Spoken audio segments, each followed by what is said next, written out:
আমি আজকে সর্বশেষ যতটুকু শুনেছি তিনি তার শারীরিক অবস্থা অপরিবর্তিত রয়েছে এবং তার বিদেশ যাওয়ার ব্যাপারে তার মেডিকেল বোর্ড এখনো কোনো পরামর্শ দেননি। সেখানে চিকিৎসকরা তো কর্তব্যরত আছেনই, তার চিকিৎসকদের কাছ থেকেই আমি শুনেছি যে অবনতিশীল হয়নি, কিন্তু তাই বলে যে খুব একটা উন্নতি হয়েছে এরকমও আমরা খবর পাইনি।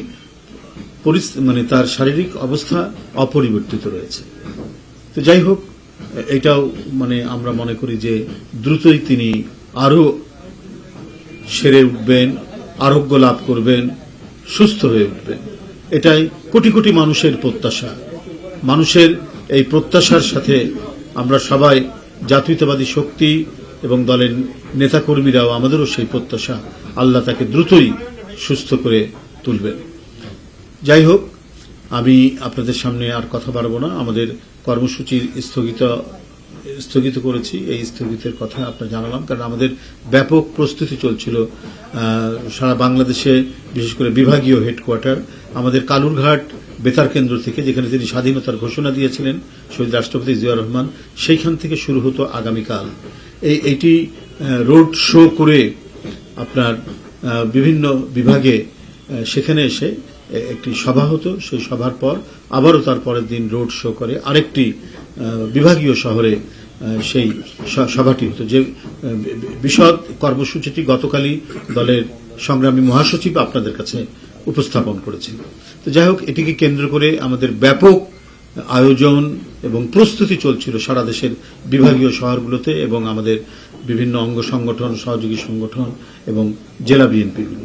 কিন্তু দেশনেত্রী বেগম খালেদা জিয়ার শারীরিক অবস্থার কারণে আমরা এই কর্মসূচি স্থগিত রেখেছি। আপনারা কাছে আবেদন, আপনারাও আল্লাহর কাছে দোয়া করবেন যেন নেত্রী সুস্থ হয়ে উঠেন এবং আপনাদের মাধ্যমে সারা দেশে যারা সাধারণ মানুষ, যারা অত্যন্ত গভীর বেদনায় এবং তারা যে সহমর্মিতা দেখাচ্ছেন, সবাই যেন আল্লাহর কাছে দোয়া করেন যাতে আমাদের নেত্রী দ্রুত সেরে ওঠে। কাল থেকেই বারবার বলছি এবং তার পরিবারের পক্ষ থেকে স্বয়ং ভারপ্রাপ্ত চেয়ারম্যান জনাব তারেক রহমান আমাকে টেলিফোন করে জানিয়েছেন যে তাদের যে মানে নেত্রীর প্রতি যে শ্রদ্ধা এবং নেত্রীর প্রতি তাদের যে আবেগ, সেটাকে নিঃসন্দেহে আমরা শ্রদ্ধা করি।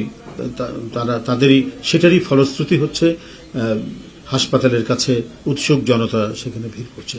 কিন্তু এই ভিড় করতে গিয়ে অন্যান্য রোগী, তাদের যারা মানুষ আছেন বা তাদের জন্য যে প্রয়োজনীয় যে ব্যবস্থাগুলি দরকার, সেজন্য তাদেরকে দেখতে যারা যাবেন বা তাদের কাজে লাগবে যে বিষয়গুলো, সেটা বিঘ্ন ঘটছে।